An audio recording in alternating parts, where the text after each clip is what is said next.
اور حال پہ غور کرنا چاہیے, پھونک پھونک کے قدم رکھنا چاہیے, بلکہ بعض معاملات میں صرف پھونکے مارتے ہیں, قدم نہ اٹھائیں. یہ اس وقت یہ نزاکت ہے. میں نے صحافیانہ زبان میں وہی کچھ کہنے کی کوشش کی ہے جو ابھی اعزاز چودھری صاحب جیسے تجربہ کار آدمی نے اور پاکستان کے سابق سیکرٹری خارجہ نے بہت ہی سفارتی الفاظ میں بتایا ہے. سعد صاحب آپ کی جانب آؤں گی. اب چونکہ افغانستان میں طالبان کی حکومت بننے جا رہی ہے تو ان کے ساتھ پولیٹیکل کنیکٹیوٹی اب کتنی ضروری ہے؟ دیکھیے میرا خیال ہے کہ وقت میں پولیٹیکل کنیکٹیوٹی ہو جائے گی, لیکن میرا اس سے موقف تھوڑا سا مختلف ہے. یہ جو سوال ہے کہ کون ریکگنائز کرے گا طالبان کو, کون نہیں کرے گا, دنیا کا کوئی ایسا ملک نہیں ہے جو طالبان کو ریکگنائز نہیں کرے گا.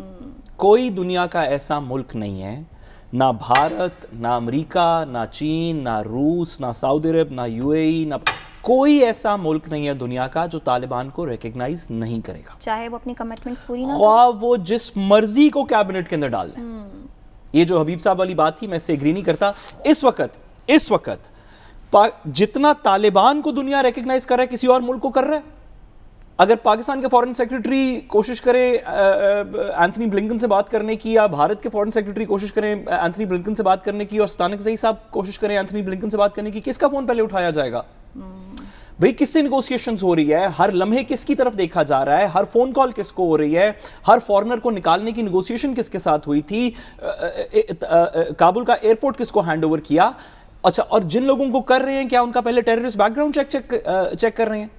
یہ وہی لوگ ہیں جو آج کی تاریخ تک امریکہ کی ایف بی آئی کی لسٹ کے اندر موجود ہیں, امریکہ کی ٹیررزم کی لسٹ کے اندر موجود ہیں. ان کے ساتھ بیٹھ بھی رہے ہیں, بات بھی کر رہے ہیں, نیگوشیٹ بھی کر رہے ہیں, آئندہ بھی ریکگنائز کریں گے. یہ بات ایک ماضی کی بات ہے کہ امریکہ کا ایک, جس کو امریکہ انٹرنیشنل رولز بیسڈ آرڈر کہتا ہے, کہ ایک انٹرنیشنل رولز بیسڈ آرڈر ہے اور جو شخص بھی اس سے علیحدہ ہو جائے گا اس سے ہم بات نہیں کریں گے, اس پہ سینکشنز لگائیں گے, یہ کریں گے, وہ کریں گے. یہ کہانی ختم ہو گئی. آپ نے لگا کے دیکھ لی ایران کے اوپر سینکشنز, کیا ہوا پھر؟ آج $400 بلین کی ڈیل چائنا نے نہیں کر لی.